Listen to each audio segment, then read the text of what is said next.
আসসালামু আলাইকুম। দেশ বিদেশ টিভি থেকে হুসেন বলছি। আমার চ্যানেলে সবাইকে স্বাগত। শেখ হাসিনা সরকারের পতনের পর ডক্টর ইউনূস ক্ষমতায় এসেছেন। তার সাথে আছেন ছাত্ররাও। ছাত্রদের তিনজন প্রতিনিধি উপদেষ্টা হয়েছেন, মানে মন্ত্রী হয়েছেন, আসিফ মাহমুদ, নাহিদ ইসলাম এবং মাহফুজ আলম। এবং বাকি যারা আছেন তারা অনেকটাই বঞ্চিত। যোগ্যতা থাকার পরও অনেকেই সুযোগ সুবিধা পাননি, মানে তারাও বৈষম্য শিকার হয়েছেন।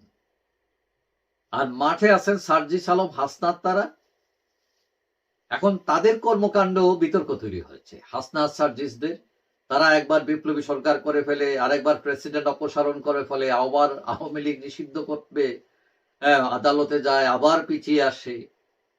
ঘোষণাপত্র দাবি নিয়ে তারা শহীদ মিনারে যায়, সরকারের দিকে এখন চোখ রাঙাচ্ছে, দিচ্ছে না কেন। তো সবকিছু মিলিয়ে আবার তাদের নিজেদের মধ্যে মারামারি চলতেছে।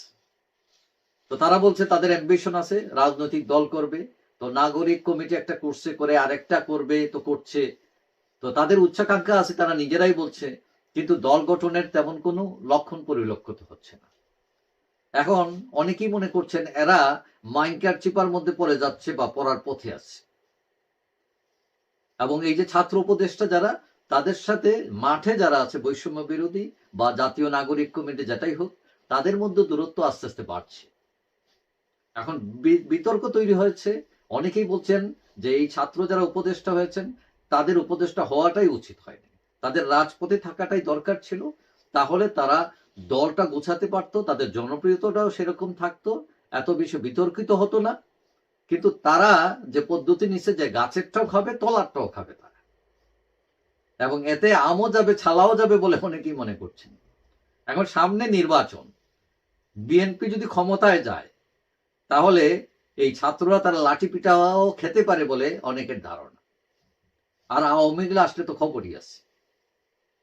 এখন পিঠ বাঁচাতেই হোক অথবা রাজনৈতিক অ্যাম্বিশন সাকসেস করতেই হোক, তাদের একটি শক্তিশালী দল করতে হবে, না হলে তাদের কোনো অস্তিত্ব থাকবে না। শোনা যাচ্ছে সেই লক্ষ্যে 3 ছাত্র যে উপদেষ্টা আছেন তারা পদত্যাগ করতে পারে এবং মাঠে নামতে পারেন দল গঠনে, জোট রাজনীতিতে প্রবেশ করতে। এখন ছাত্র উপদেষ্টাদের একটা ফেসবুক ভ্যালু আছে, এখন ফেস ভ্যালু, এবং এই ফেস ভ্যালুকে কাজে লাগিয়ে তারা হয়তো দল গোছাইতে পারেন। এবং এক্ষেত্রে সরকারের সাথে দর কষাকষি করে তারা পথ ছাড়বেন বলে জানা গেছে। কেউ কেউ ভাবতেছেন যে ইলেকশন ইঞ্জিনিয়ারিং করে ক্ষমতা পাকাপোক্ত করতে, আবার ক্ষমতায় যেতে তারা একটা ছকও আঁকতে পারে। তারা জানে যে আওয়ামী লীগ ফিরে আসলে চামড়া অক্ষত থাকবে না।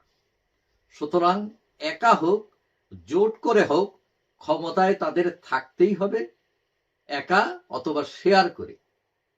এখন তাদের অস্তিত্বের সংকট দেখা দিয়েছে।